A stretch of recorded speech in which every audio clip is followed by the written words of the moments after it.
What has this European Parliament done to protect sustainable societies? So I've been working quite a lot on the sustainable finance agenda, and that's about moving us towards a sustainable future, so changing the way the economy works, really. So actually the insurance industry has been very supportive here, because they know that if they're not invested in the right kind of assets, then they could be losing money, and they also have a much longer term perspective than a lot of investors. So we've had a lot of support from the insurance industry in terms of this sustainability transition and the way we can use finance to really make that happen more quickly. But of course, we've also been working on a very, very proactive approach by the Commission that has launched what we have called the HLEG, the High Level Expert Group on Sustainable Finance. And thanks to this, we've been articulating how sustainable finance does impact a sector like the insurance sector. And I think this is very interesting because, of course, when you have a climate deregulation or upside down environment, you have new risks occurring, and obviously insurance will have to face this. So this is why what we've been doing to have a taxonomy, a fair disclosure, new benchmark to integrate sustainable finance, I think is a key element of this strategy by this Parliament, and I'm very proud that we've been able to achieve so much.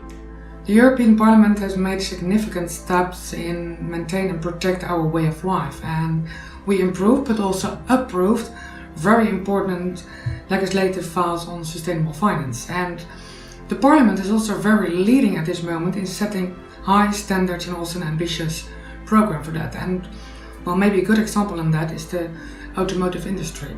Cybersecurity is on top of our political agenda. We passed legislation for that. We passed the European Cybersecurity Act. We asked for a strong cybersecurity agency in Europe, that is ENISA. And we also wanted to ensure that we have cybersecurity certification schemes being rolled out all over Europe. What remains to be done? We need strong cybersecurity units in all member states, and we need a coordinated common approach on the European scale. And then we have to analyze what are the threats, what are the challenges in cybersecurity, and having analyzed that, we have to carefully consider what to do next in order to go for a secure cybersecurity environment in Europe.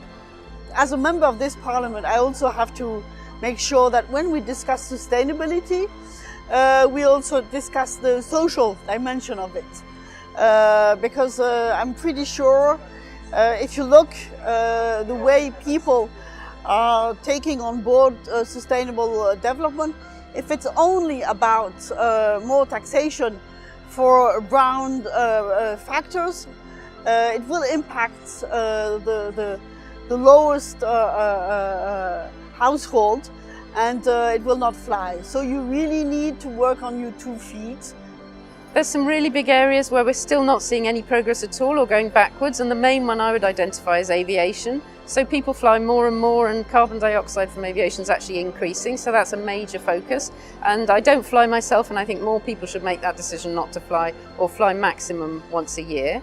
Then we've got a lot of unnecessary trade, and emissions related to shipping are also not included in country totals, so there's not really much action there. Personally, I would also support a carbon tax, and I've been quite interested recently that a lot of financial advisors have said that we really should introduce a carbon tax. So this is quite popular in the financial sector, and it's being resisted by the fossil fuel industry, but actually I think it's something we should move towards in the next parliamentary session. And I hope that in the next legislature we will continue all the work we have done so far and to move forward to more sustainable societies. So in that case, what we have to do then is setting the standards on a high level, reducing our financial risks for the climate change, and I hope we can do that together.